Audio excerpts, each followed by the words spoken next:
सेटेट तैयारी 2026 55 degree 15 minute का complementary angle ज्ञात कीजिए. सेटेट मागील पेपरमध्ये विचारण्यात आलेला हा प्रश्न. सम ऑफ कॉम्प्लिमेंटरी अँगल ही 90 डिग्री असते. दोन कॉम्प्लिमेंटरी अँगलच्या मापाची बेरीज ही 90 डिग्री असते. मग आपण असं सुद्धा लिहू शकतो की 90 डिग्री म्हणजे 89 डिग्री व राहिलेला 1 डिग्री म्हणजेच 60 मिनिट. आपण असं सुद्धा लिहू शकतो.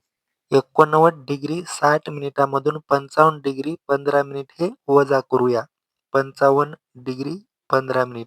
सम ऑफ कॉम्प्लिमेंटरी अँगल हे 90 डिग्री असते आणि 1 डिग्री म्हणजे 60 मिनिट. आपण असेही लिहू शकतो. 0 मधून 5 गेले 5 राहिले, 5 मधून 1 गेले 4 राहिले, 9 मधून 5 गेले 4 राहिले आणि 8 मधून 5 गेले 3 राहिले. तर 34 डिग्री 45 मिनिट. पर्याय क्रमांक 2 हे या प्रश्नाचे उत्तर असेल. मागील सीटेटमध्ये अनेक वेळा विचारण्यात आलेला हा प्रश्न, पण या ठिकाणी असाही प्रश्न विचारण्यात आला होता की 60 मिनिटापेक्षा जास्त मोठा अंक असेल तर. सीटेट मागील पेपरमध्ये विचारण्यात आलेला हा प्रश्न. या ठिकाणी 54 डिग्री 65 मिनिट, तर 65 हा अंक 60 पेक्षा मोठा आहे. सम ऑफ कॉम्प्लिमेंटरी अँगल हे 90 डिग्री असते. आपण 89 डिग्री आणि 60 मिनिट असे लिहिले 90ला, पण या ठिकाणी असं लिहू की 65 हा अंक मोठा असल्यामुळे 88 डिग्री आणि राहिलेले 2 म्हणजेच 120 मिनिट असं आपण या ठिकाणी लिहूया.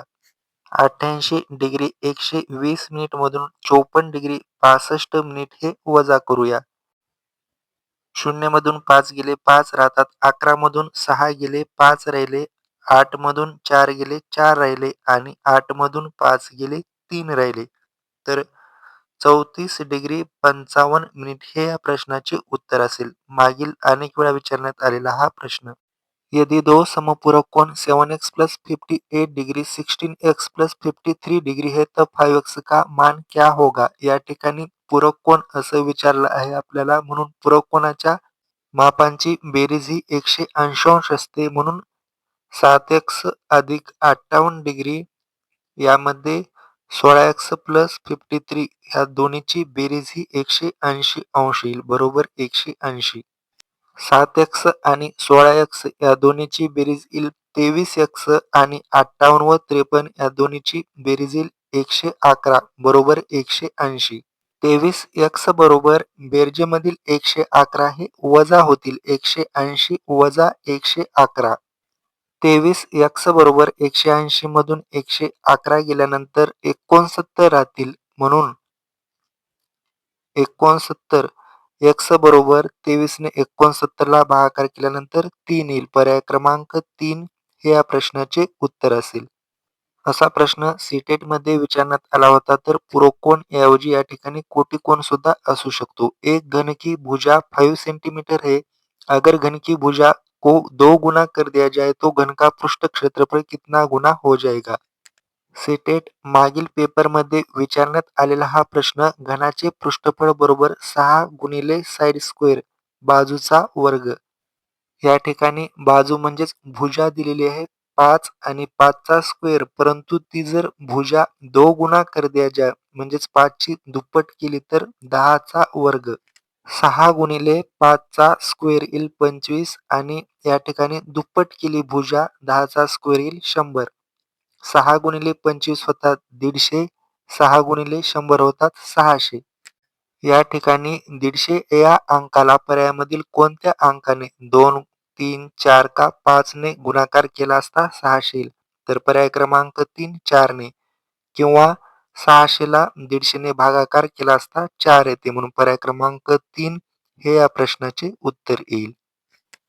एक समबाहु त्रिकोण की घुमावदार सममिति के कोण है. सीटेट मागील पेपरमध्ये विचारण्यात आलेला हा प्रश्न. समबाहु त्रिकोणाचे जर भुजा समान असतील तर प्रत्येक कोण सुद्धा समान मापाचे असतात. हा 1, 2, 3 हे तिन्ही कोण सुद्धा समान मापाचे असतील. घुमावदार सममिती आपण समभुज त्रिकोणाला गोल फिरवलं तर ती 360 डिग्री मध्ये फिरते. त्रिकोण आहे म्हणून 360 चे समान 3 भाग करा. 360 चे 3 भाग केले तर 1 भागा 120 चा होतो. म्हणून 120 ने स्टार्ट, नंतर जाईल 240 आणि नंतर जाईल 360. म्हणजे 12 × 24, 12 × 36. तर पर्याय क्रमांक 3 हे या प्रश्नाचे उत्तर असेल. याच ठिकाणी त्रिकोण ऐवजी चौकोन असता तर आपण 360 ला 4 ने भागाकार केला असता. 360 भागिले 4 म्हणजेच 90. तर सुरुवात ही 90 पासून केली असती. 9 × 9, 9 दोन्ही 18, 9 त्रिक 27 आणि 9 चोक 36 असे कोण आले असते. अशा पद्धतीने तुम्ही असे गणित आले तर हे सोडवू शकता. म्हणून पर्याय क्रमांक 3 ह्या प्रश्नाचे उत्तर येईल. दी गई आकृती में वृत्त का केंद्र ओ है. फक्त 2 सेकंदाचा हा प्रश्न. या ठिकाणी ही आकृती आहे. हे ओ हे केंद्र आहे. तथा कोण ABC बरोबर 40 डिग्री. या ठिकाणी ABC ऐवजी ACB असं आहे म्हणून ACB बरोबर 40. A, C आणि हा B. वर्तुळामध्ये ACB C हा कोन 40 चा असेल तर फक्त एका सेकंदामध्ये केंद्र O हा किती अंश मापाचा असेल. तर 40 पेक्षा कधीही तुम्ही दुप्पट माप करा म्हणजे 40 ची दुप्पट ही 80. म्हणून कोन AOB हा 80 अंश मापाचा असेल. पर्याय क्रमांक 3 हे या प्रश्नाचे उत्तर असेल. कधी-कधी या ठिकाणी AOB 60 असं सुद्धा देऊ शकतात आणि ACBचे माप विचारतात तर C हा कोन 30 येतो. खालील कोन दिला असता त्याच्या अर्धा वर करणे आणि वरील दिला असता दुप्पट करणे. पर्याय क्रमांक 3 हे या प्रश्नाचे उत्तर असेल. If the given figure angle BAC is equal to 30 degree, angle ABC is equal to 50 degree and angle CDE is equal to 25 degree, then value of angle AD will be. Settled मागील परीक्षेमध्ये विचारण्यात आलेला प्रश्न. जे काही कोणांचे माप दिलेले आहे ते कोणांचे माप या ठिकाणी मी लिहिलेले आहे फक्त आकृतीमध्ये. बी, ए आणि डी या कोणांची मापे दिलेली आहेत तर आपल्याला AED बरोबर किती हा प्रश्न त्यांनी विचारला आहे. AED. मागील व्हिडिओमध्ये आपण असा एक प्रश्न पाहिला होता तर ACDचे माप सरळ सरळ हे त्या दोन मापांची बेरीज असते. 50 आणि 30 म्हणजेच ACDचे माप येईल. ACD बरोबर 50 आणि 30 80 अंश होते. म्हणून AEDचे माप डी आणि सी या दोघांची बेरीज असेल. 80 + 25 म्हणजेच हे AEDचे माप असेल. AEDचे माप येईल 105. पर्याय क्रमांक 1 हे या प्रश्नाचे उत्तर असेल.